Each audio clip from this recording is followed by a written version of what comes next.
जय हिंद दोस्तों। आज हम बात करने वाले हैं क्लास 10 चैप्टर नंबर 8 ट्रिगोनोमेट्री के बारे में। सबसे पहले जान ले कि आप 9th तक जो पढ़े हैं ट्रिगोनोमेट्री का कहीं चर्चा नहीं है। आपके लिए ये एक नया सा विषय होगा, इसको आप गौर से देखें। इससे पहले जानना ज़रूरी है, ट्रिगोनोमेट्री में फार्मूला का जानना सबसे ज़्यादा इम्पोर्टेंट है, क्योंकि ये फार्मूला पे ही सारे चैप्टर हैं और फार्मूला कॉन्सेप्टिव चीज़ है। यानी कि फार्मूला पे आप जितना ज़्यादा फोकस करेंगे उतना ज़्यादा आपको सवाल बनाने में इसकी सहायता मिलेगी फार्मूला का। सबसे पहले जान ले ट्रिगोनोमेट्री का अर्थ क्या होता है, और उससे पहले जान ले कि इसमें कौन कौन कोण पे या कौन कौन त्रिभुज पे अप्लाई होगा। आइए बोर्ड पे बात करते हैं। ध्यान दें, यहाँ है त्रिकोणमिति। इसे ट्रिगोनोमेट्री को हिंदी में त्रिकोणमिति कहते हैं। त्रिकोणमिति का मतलब क्या होता है? जनरली देखिए, ट्रिगोनोमेट्री, त्रि मतलब होता है तीन, कोण मतलब होता है जो एंगल होता है। एंगल कहने का मतलब ये एक त्रिभुज एबीसी त्रिभुज है तो ये एंगल हुआ, इसे ही हम कोण कहेंगे, समझे। अब मिति मतलब होता है मापना, यानी कि तीन कोण के मापने वाले जो कुछ है उसे हम ट्रिगोनोमेट्री कहेंगे। उसके बाद जान ले कि ट्रिगोनोमेट्री में जनरली कौन से चैप्टर या कौन से एंगल की बात होती है। ट्रिगोनोमेट्री बोले तो ये समझे कि समकोण त्रिभुज। अब आप पूछेंगे कि समकोण त्रिभुज क्या होता है। समकोण त्रिभुज कहने का मतलब 90 डिग्री के जो कोण वाले होते हैं त्रिभुज, उसे ही समकोण त्रिभुज कहेंगे।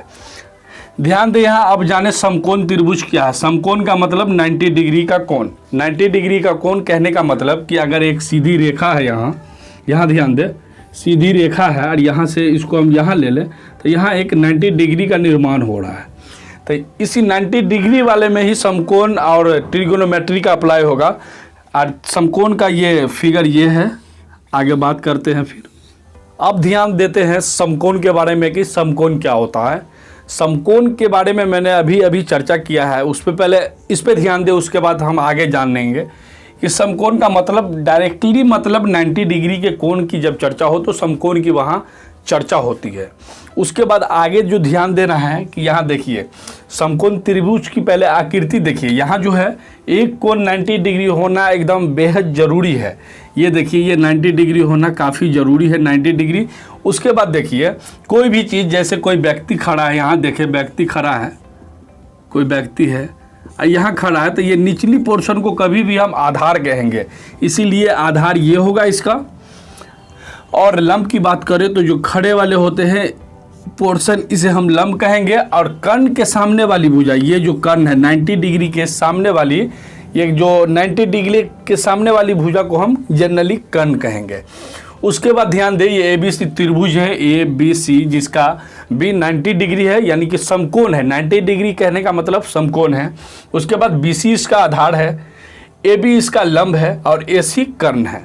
उसके बाद आगे ध्यान दें कि कर्ण, या फिर आप अगर ये समकोण त्रिभुज की बात होती है तो वहाँ पाइथागोरस प्रमेय का बात होना है। मतलब ये कि कर्ण स्क्वायर बराबर लंब स्क्वायर जोड़ आधार स्क्वायर, यानी कि किसी त्रिभुज में कर्ण के वर्गों का योग अन्य दो भुजा के वर्गों के योग के बराबर होता है।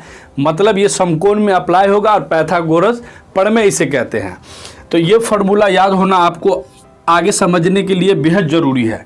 उसके बाद अब हम डायरेक्ट चैप्टर पे आते हैं कि त्रिकोणमिति पे। त्रिकोणमिति पे आने का मतलब कि यहाँ आपको 6 फार्मूला मिलेगा, समझे। या फिर त्रिकोणमिति के 6 निष्पत्तियाँ हैं।